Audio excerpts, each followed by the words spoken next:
Sula, let me take you back, well, just a month or two ago, just before Thailand.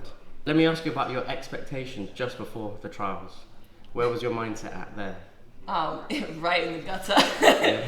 My expectations were like really low, to be honest, because I took off time. Like I took like a week or two off training completely, pretty much. So I you know when you're like before a competition and you're just like not training and you just. So the camp wasn't great. It was terrible. Okay. Yeah.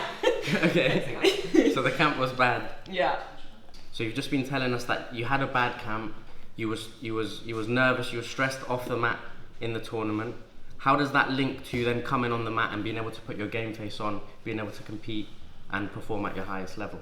So I think one thing that I was really focusing on before the competition was like the, I guess, mindset practices off the mats. So meditating a lot and journaling a lot. So even though my mindset like was not great, I'd been every single day for 2.5 months, I'd been writing down like basically brainwashing myself saying I'm the ADCC Trials winner. Okay, yeah. Every morning and every night. So even though my mindset was like, as I was writing, I was like, oh my God, you're just writing down this random stuff that's not true.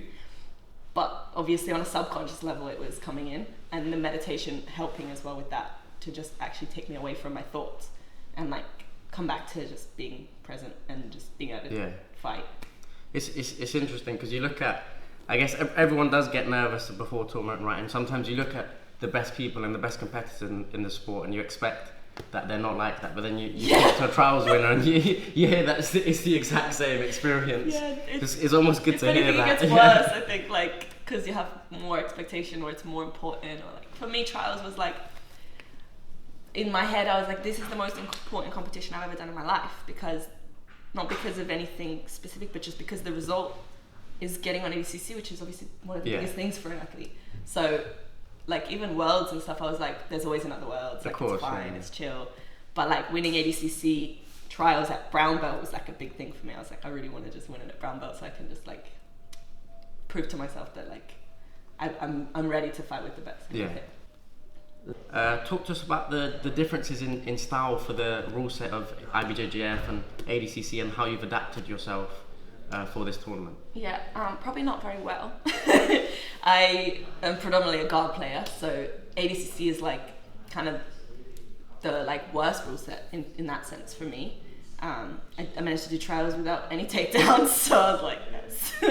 Just got taken down and then closed my guard. So I think the transition for me took a long time, like probably the last 6 months or so, just thinking about things like when I'm in mount, if they bridge and I go to close guard, that's normally a good thing for me because I'm happy to be there. But that's 3 points. 2 points. 2 points, yeah. So like that almost caught me out in the finals. Like I didn't even realize until I watched the fight. I was like, oh my God, I was only winning by like 1 point by the end.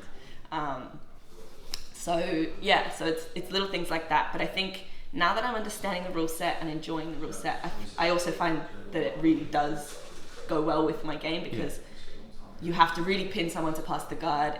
I really like back attacks, so when people turtle up, that works really well for me. And then it's just pushing me to work on my stand-up a lot more, which is something I've been able to avoid for so long, and now it's really forcing me to look at that, which is really exciting for me because I like looking at like flaws and seeing how to improve. So I think it's exposing much more of a rounded version of my jiu-jitsu, like the flaws in my jiu-jitsu that I could hide in other competition rule sets. I have to say, everyone on the team is really excited to see you compete at ADCC Worlds, and we think you have a really cool guard style, really submission oriented, and it was cool to see you get so many submissions at the trials, and hopefully you can keep it going forward for Worlds. Yes. Thank you very much. Cheers. Thank you, guys. Thank you.